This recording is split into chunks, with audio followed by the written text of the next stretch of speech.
बहुत ध्यान से सुनना, गूढ़ प्रसंग है। अगर इसे बैठा लिए तो माला माल हो जाओगे।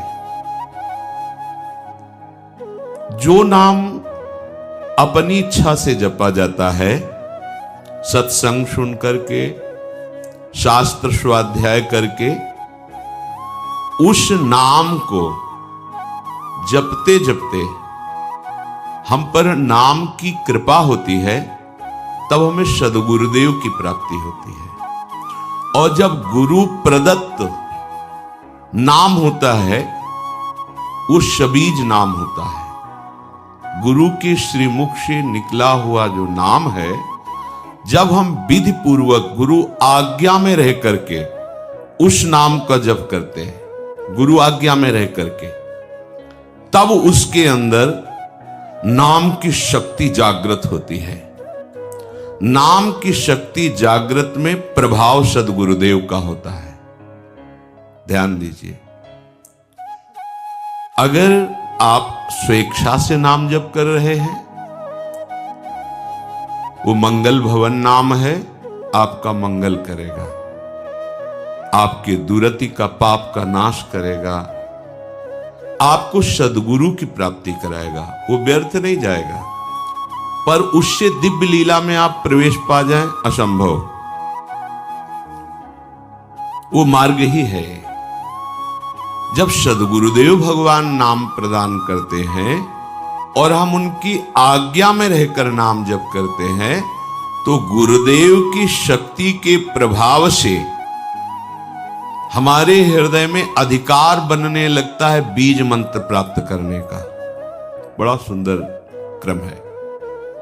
सद्गुरुदेव जब उसको देखते हैं कि ये इष्ट मंत्र का अधिकारी हो गया है, गुरु प्रदत्त नाम, सबीज नाम गुरु अनुशासन में जपते जपते, जब गुरुदेव की कृपा शक्ति से उसके स्थूल शरीर, ये पांचभौतिक, ये पवित्र, और सूक्ष्म शरीर मन चित्त बुद्धि अंतःकरण पवित्र, और कारण शरीर स्वभाव का परिवर्तन, तब गुरुदेव उसे बीज मंत्र देते हैं।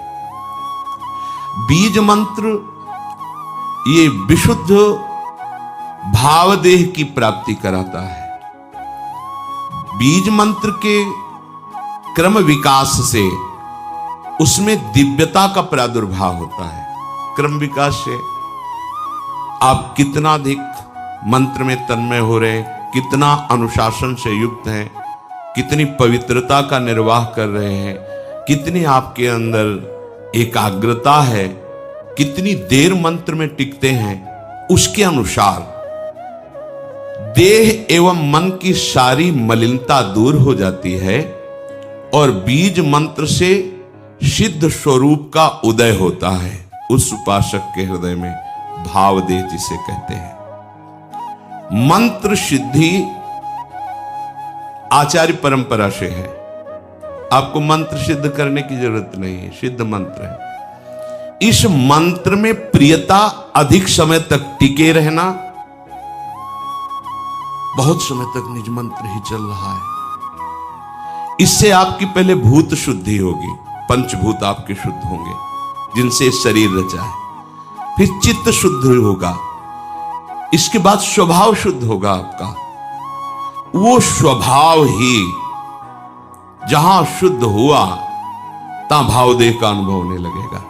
बीज मंत्र से, निज मंत्र से उस समय किसी भी अभाव की स्मृति नहीं रहती। अभाव, न उसे मोक्ष चाहिए, न सिद्धियां, कोई अभाव नहीं।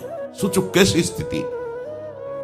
जिस समय स्वभाव शुद्ध हुआ, पहले भूत शुद्धि, चित्त शुद्धि, स्वभाव शुद्धि, अब जो भाव का प्रादुर्भाव हुआ, तो यहां कोई भी अभाव नहीं है। किसी भी तरह की कोई चाह, कोई कामना, कोई पद प्रतिष्ठा, कुछ नहीं। ये अवस्था यद्यपि सिद्धावस्था के अंतर्गत मानी जाती है, परंतु इस प्रेम मार्ग की इस अवस्था में माता के गर्भ से उत्पन्न मलिन देह से प्रवेश नहीं हो सकता। इस देह का राग जब तक है, इसमें जब तक अपनापन है, तब तक आपका निकुंज रस में देखो कहां है।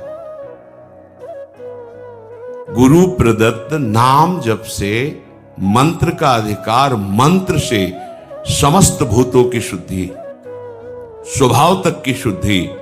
अब भावदेह का प्रादुर्भाव, माता के गर्भ से उत्पन्न हुए देह से प्रवेश नहीं है, भाव देह से, गुरु प्रदत्त मंत्र से उप्रगट हुआ जो देह है उससे। बनिता पुरुष भाव मिट जाए, सेवे ललितादिक के भाय। मानसी गढ़े चित्त, उसके चित्त में ही अनुभव होने लगता है अपने दिव्य देह का, चिदानंदमय देह का। फिर वो मानो राजमार्ग पे खड़ा हो गया, राजमार्ग जैसे बना हुआ जीटी रोड। अब आंख मूंद के दौड़ने पर भी गिरने की संभावना नहीं, अब संभावना खत्म। माया अब उसको स्पर्श भी नहीं कर सकती। भगवत भजन की ये माइक अशुद्धि को दूर करके दिव्य देह भाव देह की अभिव्यक्ति जब तक नहीं है तब तक लीला में प्रवेश नहीं होता। छिन छिन बिहरत संग ये अनुभव नहीं होता। अब भावदेह में जो सेवा होती है, जो सुमिरन होता है, जो भजन होता है, वो है भजन। तो इस भजन से उस भजन की प्राप्ति, भजन से भजन की मांग, ये होगा गुरु प्रदत्त मार्ग से ही, ऐसे नहीं हो सकता। विधि मार्ग की नियमबद्धता इस उपासना में दृढ़ करेगी। ये चैतन्य मंत्र अंदर जाकर के आपकी भावना को सार्थक करता चला जाएगा। उपासक के भाव देह के विकास के साथ साथ उसके सामने उसके आराध्य देव का ज्योतिर्मय धाम, आराध्य देव की गूढ़ रस रीति प्रकाशित होने लगती है। ध्यान दीजिए। पर ये जान लेना चाहिए कि ये बात उसी के लिए है जो गुरु प्रदत्त बीज मंत्र का अनुष्ठान कर रहा है, निरंतर अनुशासन में रह करके। ये मंत्र वाच्य वाचक अभेद स्थिति पैदा कर देता है, अर्थात ये निज मंत्र ही नवनिवृत्त निकुंज विलासी युगल सरकार और उनकी आंतरिक प्रीति, मन मन की रुचि जानी, ये सामर्थ्य प्रदान करता है। गुरु प्रदत्त बीज मंत्र जब पवित्र साधक के हृदय रूपी खेत में पड़ता है तो इष्ट रूपी फसल तैयार हो जाती है। इसी बीज से वृक्ष का प्रादुर्भाव होता है, निकुंज का।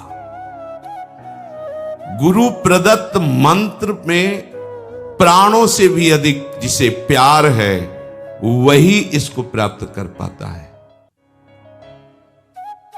इस बीज मंत्र से प्राकृतिक जितनी भी सृष्टि है सबसे स्वाभाविक अरुचि पैदा हो जाती है और उसमें गुरु शक्ति का आधान होते ही इष्ट का स्वरूप प्रकाशित हो जाता है। नाम नामी जैसे अभेद है वैसे ही मंत्र और निकुंज अभेद है। इस उपासना की विशेषता यही है, गुरु अनुशासन में रहकर उपासना करना।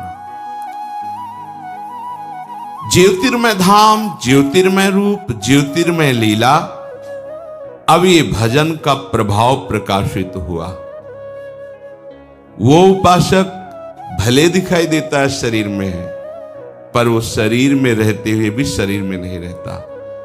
वो अपने ज्योतिर्मय धाम में धामी श्यामा श्याम की नित्य सेवा में अपने भाव देश से रहता है। शरीर छूटे या बना रहे इससे कोई फर्क नहीं पड़ता। शरीर रहते ही वो इस अवस्था को प्राप्त हो जाता है। ये प्रेम की चरम अवस्था है। अब ऐसे महापुरुष में और इष्ट में बिल्कुल कोई अंतर नहीं रह जाता। विगलित होकर के एकीभूत हो जाता है। अब वो रस स्वरूप हो जाता है। जो उपासक उपासना की इस सोपान स्थिति पर होता है वो रस स्वरूप, रसमय हरिवंश, परम परमाक्षर, वो नाम के प्रभाव से स्वयं नाम का फल उसके हृदय में जो प्रकाशित हुआ तो वो फल स्वरूप ही हो गया, रस स्वरूप, रसमय हो गया। ये प्रेम की महाअद्वैत स्थिति है। प्रेम की इस अवस्था में जो स्थायी भाव स्वरूप प्राप्त हुआ, अब वो नित्य लीला का अधिकारी हो गया। देखने का ही नहीं, सम्मिलित होने का अधिकारी